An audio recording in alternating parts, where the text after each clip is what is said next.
Okay, Year 9, you're getting a double bill tonight. I'm giving you two videos. The first one will be on the First World War, or an element of the First World War, and the second one will be on the Second World War, or again an element of the Second World War. So, let's start off. First video, I'm going to be talking about what's going to be a very brief overview of trench life. You should be revising for your exam this week, your end of year exam. You should not just be using this video. You should be using your books, your exercise books and your textbooks, and any other revision material you have to revise properly. Don't just rely on this video, because this is only going to be a very brief overview of trench life. Okay, it's a request that I was given by a few of the lads last week, so I figured I'd do a video on trench life. But please don't just rely on this. Make sure you're using your exercise book and your textbook and all the work that we've done in class over the year to revise properly. But here we go. So the trenches are arguably the most common image of the First World War. When people, I don't know, Google the First World War or think of the First World War, an image that is likely to come to mind or come up on Google, as I say, is the trenches. Okay, it's something that we associate very closely with the First World War. I'm going to talk really about two things to do with the trenches. I'm not going to talk about the trench system. I've talked about that already in a previous video, and again, it's that kind of thing is best to look at as a diagram. And again, you should have a diagram in your exercise book, and there's one in the textbook as well. So have a look at that if you're trying to learn what the trenches look like and how they were formatted, if you will. What I'm going to talk about in this video is, first of all, why did men sign up to fight in the first place? Because obviously we know they ended up in the trenches. But first of all, why did men sign up to fight in the first place? And second of all, given that we know what the conditions were like in the trenches, what motivated them to carry on?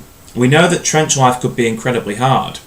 So why do these men who volunteered to fight carry on? What motivates them? So I'm going to talk about those two things. So first of all, why did men sign up to fight for Britain in the First World War? That's the first key question that I'm going to talk about. Now, most of the soldiers who fought for Britain in the First World War were volunteers. Britain did have an army of professional trained soldiers. But by about the end of 1914, start of 1915, most of those soldiers had actually been killed or injured in the First World War, so they weren't able to fight anymore. So Britain actually needed a great number of volunteer soldiers, and as I say, most of the soldiers who fought for Britain in the First World War were volunteers. They signed up willingly. They had a choice to fight or not to fight, and they chose to fight. By the end of 1915, in fact, nearly 2 million men had volunteered to sign up. 2 million men had signed up for the army to fight in the First World War, and this was helped tremendously by, let's get the paper ready, by Kitchener's recruitment campaign. This is a very famous poster. You will have seen this. It's in your textbook. I've shown it in lesson as well. This is Lord Kitchener's very famous poster to try and recruit men to the army. Your country needs you. That's what it says there. Your country needs you. Okay? So, Kitchener, Lord Kitchener, who was in charge of this recruitment campaign, really exploited quite a few feelings in Britain. Okay, first feeling, I'm going to talk about each one, that he exploited was the feeling of patriotism. Patriotism. Patriotism is loving your country. Okay, so come and fight for Britain. If you really love your country, fight for Britain. Fight for the good of Britain and the people of Britain. Patriotism. You love your country, you should fight for it. That's one feeling that was exploited. The second feeling is heroism. Do you want to be a hero?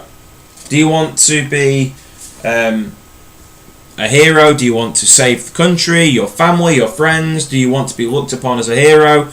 Heroism was another feeling that was exploited, I should say, by Kitchener. Another one, interesting one, is hatred of Germany. Okay, so Germany are the enemy. They are the country that we are fighting and trying to defeat. So, let's go and get them.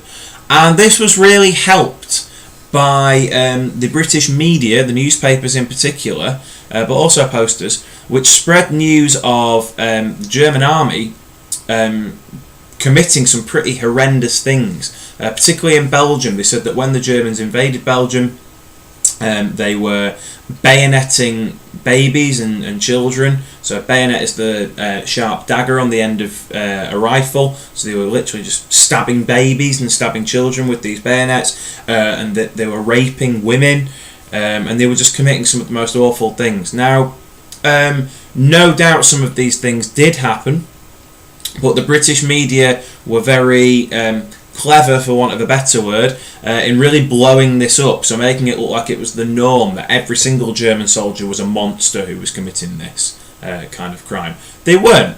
Of course, as I say, these things had happened, horrific things had happened, but it was in a minority. But the British media were very clever to make it sound like, or the government I should say, were very clever in making it sound like every single German soldier was doing this kind of thing, which again would make British men and British volunteers think, I want to go and get those monsters, I want to stop them doing these things to the people of Europe and potentially the people of Britain. If Germany win the war and end up maybe invading Britain, what's to stop them doing this kind of stuff to my wife or my children? So I need to stop them. So that was a real feeling that was exploited by Kitchener and by the British government. And finally, another interesting one, shame. Okay, for those who had not joined, trying to make them feel ashamed or feel like cowards. Okay, why haven't you signed up? Everybody else has, you coward.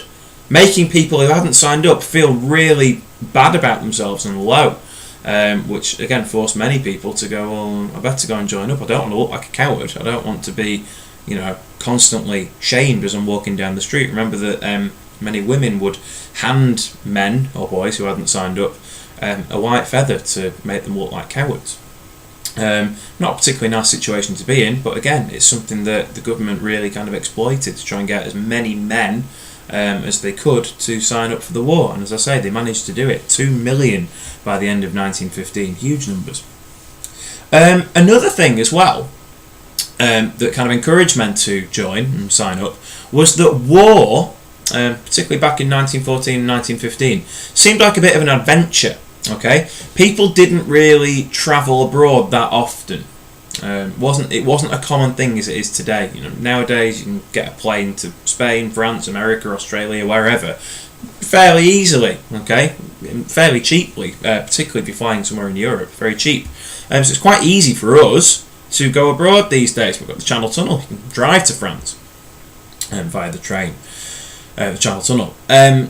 But war seemed like a bit of an adventure back then. Let's go abroad, see a foreign country, see France or see Belgium, and potentially see Germany if we end up pushing the Germans all the way back to Germany. See a bit of Europe, have a bit of an adventure and escape from boring life, just working down the factory or working down the coal mine or wherever. This will be something quite exciting and quite adventurous, so let's go for it. Also, many of the men thought that the war would be quite easy and it'd be over by Christmas. So again, pop over for 3, 4, 5 months. Again, have a bit of an adventure. And then we'll be back home for Christmas, back home for the turkey and the stuffing and the Christmas pudding and the the warm fire and the carols and what have you. This is going to be great. A couple of months of being a hero, come back to a great reception, and fantastic. Let's go for it. This was a genuine feeling that many people had back in 1914 and 1915. Let's go for it. It's going to be fantastic. Little did they know it wasn't. It was a tragedy. There was also the feeling amongst people that if they did die, because in war people die, and as we know in the First World War many people die, millions of people die. But a feeling amongst many men in Britain was if we do die, it was honourable. In a way, it sounds strange, but in a way, what better way to die is honourable. Going out fighting for your country, protecting your country and protecting your family. It's a very honourable way, and it sounds strange, but the best way to die. You die for your country. So again, that drives men on. Even if we do die, we're dying for a good cause and we're dying with honour, and that's what we want. So those are the reasons why many men signed up, as I say, in 1915 to go and fight in the First World War. They willingly signed up. But what motivated them to carry on? Once they get to France and Belgium and they realise that it isn't all, an adventure and it isn't going to be over by Christmas, what motivates them to carry on? Well, several things that I'm going to talk about. First of all, was even though we have looked, Year 9, at some pretty horrendous things that happen in the trenches, we've looked at trench foot, we've looked at the rats, we've looked at the lice, we've looked at, in some cases, the lack of food. Please make sure you're using your exercise book and your textbook to revise that, because I'm not going to go through it here, but it should be ringing some bells. So we've looked at how poor some of the conditions could be in the trenches. Remember though, there was rotation. So men would not spend 365 days of the year, 7 days a week, 24 hours a day in the trenches. They would rotate. Okay, the idea was that you're not always on the front line, and the army do their best to rotate you. So you'll spend a bit of time on the front line, bit of time on the support line, bit of time in the reserves and behind the line as well. And the army did, in fairness, do their best to look after their men. They did their best to give them healthcare and their best to give them food and their best to give them a wash. Again, didn't always work. It's warfare. Okay, things are going on that are out of your control in many instances, and you can't always keep good control of it. But the army did their best to try and make sure that the men were looked after. Why would you not look after your soldiers? You want them to be in the best physical and mental condition to fight. Okay, you don't want a bunch of soldiers who are weak or mentally affected by the war. You want them to be in the best possible condition. So the army did do their best to look after them. Again, we know they didn't always manage to protect them from things like trench foot and lack of food and keeping them clean, but they did try their best, and they tried to rotate them as often as possible. Discipline or threat of punishment. So on the one hand, with the rotation and looking after the men, there was, of course, the threat of punishment and discipline. So if you don't follow orders, you are threatened with all kinds of punishment. And remember that desertion did carry the punishment of execution. Okay, so that's another thing that keep the men going. You know, if I don't follow these orders, what kind of punishment is waiting for me? Could even be death. Camaraderie. Now remember, I've talked about this in another video, that men sign up together. They sign up in pals battalions. They sign up in groups from the same village or town. Cricket clubs and football clubs and rugby clubs all sign up together, and they fight together. So you sign up as friends and you fight together as friends. This actually kept a lot of men going, because the idea was, well, if I go, who's going to look after my friends and my family? Okay, so the idea of sticking together and protecting each other, that actually kept a lot of men going. Okay, on the flip side, when these men were killed in front of their friends or brothers or fathers or whoever, that obviously had a huge effect on people. So it was kind of a two-way street. One, it kept men going, but it was also doubly crushing when one of their friends or even family members was killed in front of them. Again, on the flip side of that, the joy of war. Some men genuinely did find war, even in all of its horrors in the First World War. Some men actually found it quite thrilling and almost quite enjoyable. So that kept men going. They were actually enjoying what they were doing and thought it was an adventure, a horrific one, albeit, but they thought it was actually a bit of an adventure. So that kept men going. And finally, attitudes. Now, what I mean by this is attitudes at the time. Okay, in the last 100 years, attitudes have really changed in Britain. Okay, we are used to quite a comfortable life. Okay, we all go home and we have a television to watch and we have ovens to cook our food and we have a fairly comfortable life. Okay, we're not used to the hardship that many of the men in 1915 and 1916 were used to. They were used to a hard life, getting up at the crack of dawn, going and working in a coal mine for however many hours of the day, really hard physical work, not having a lot of money, not being able to go on holiday, not being able to have fancy foods from all around the world, not being able to have lots of fun.